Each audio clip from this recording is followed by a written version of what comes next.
tidings from Tyre are brought your eyes. Good Helicane, that stayed at home to fulfill his prince's desires, sends word of all that haps in Tyre. How Salyard came, full bent with sin, and had intent to murder him, and that in Tarsus was not best longer for him to make his rest.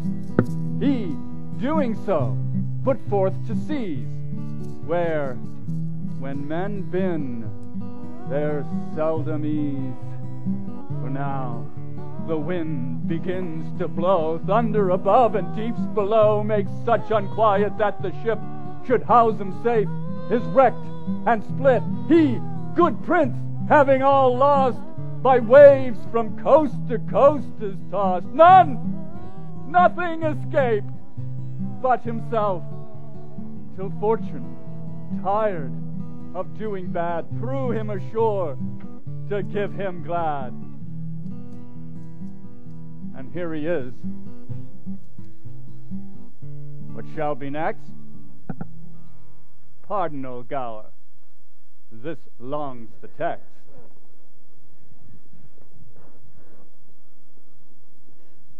Cease your ire, you angry stars of heaven. Wind, rain, and thunder, remember earthly man is but a substance that must yield to you, and I, as fits my nature, do obey you. Alas, the sea hath cast me on the rocks, washed me from shore to shore, and left me breath, nothing to think on but ensuing death. Let it suffice the greatness of your powers to have bereft a prince of all his fortunes, and having thrown him from your watery grave, here to have death in peace is all he'll crave. Enter 3 fishermen. Ah! What ho, Pilt! Come and bring away the nets! What? Hatch bridge, I say! What say you, master?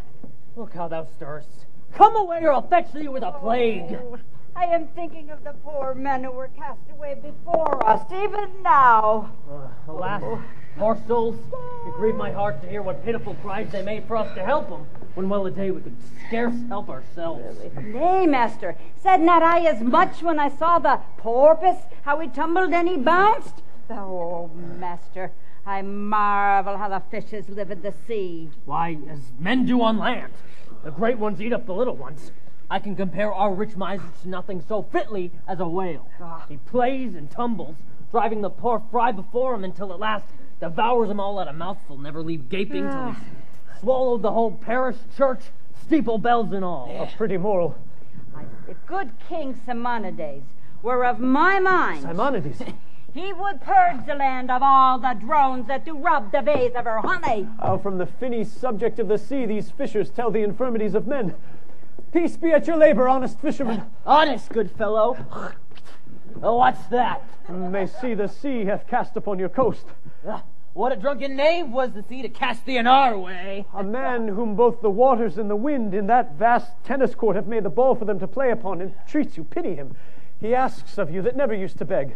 No, friend, cannot you beg? Here's them in our country that can do more with begging than we can do with working. Yeah, canst thou catch any fishes then? I never practiced it.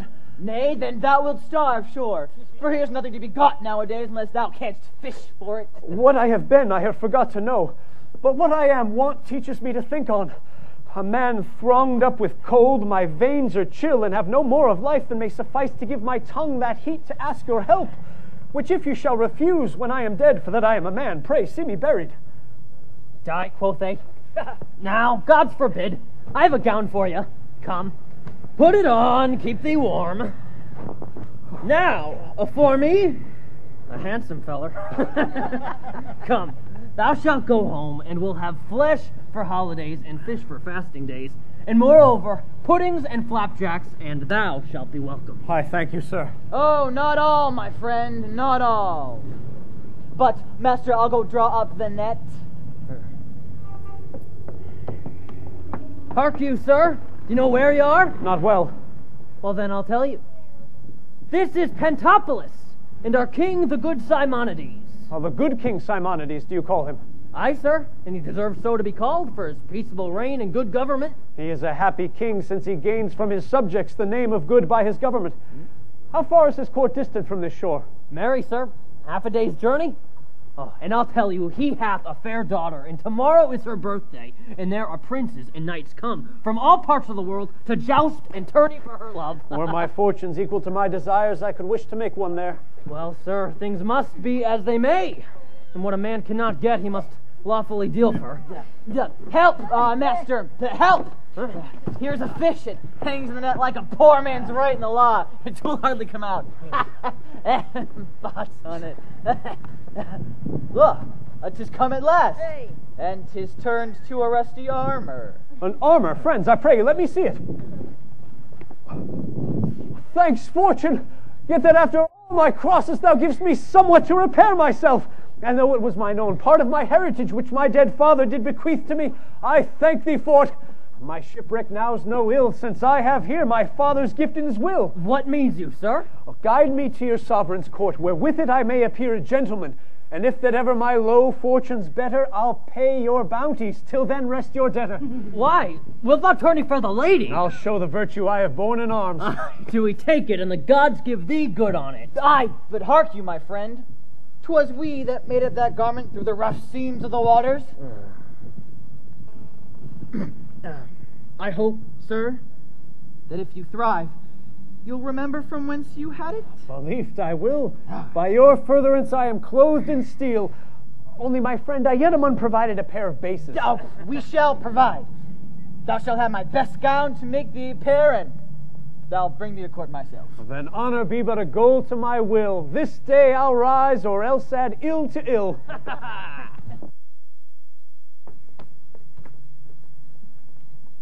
Pentapolis, a public place. Enter the king, Simonides, his daughter, Thaisa, with lords and attendants. Are the knights ready to begin the triumph? They are, my liege, and stay your coming to present themselves. Return them. We are ready. And our daughter, in honor of whose birth these triumphs are, stands here like beauty's child, whom nature gat for men to see and seeing wonder at. It pleaseth you, my royal father, to express my commendations great, whose merits less. It's fit it should be so. 'Tis now your honor, daughter, to explain the labor of each knight and his device. Which, to preserve mine honor, I'll perform. Who is the first that doth prefer himself?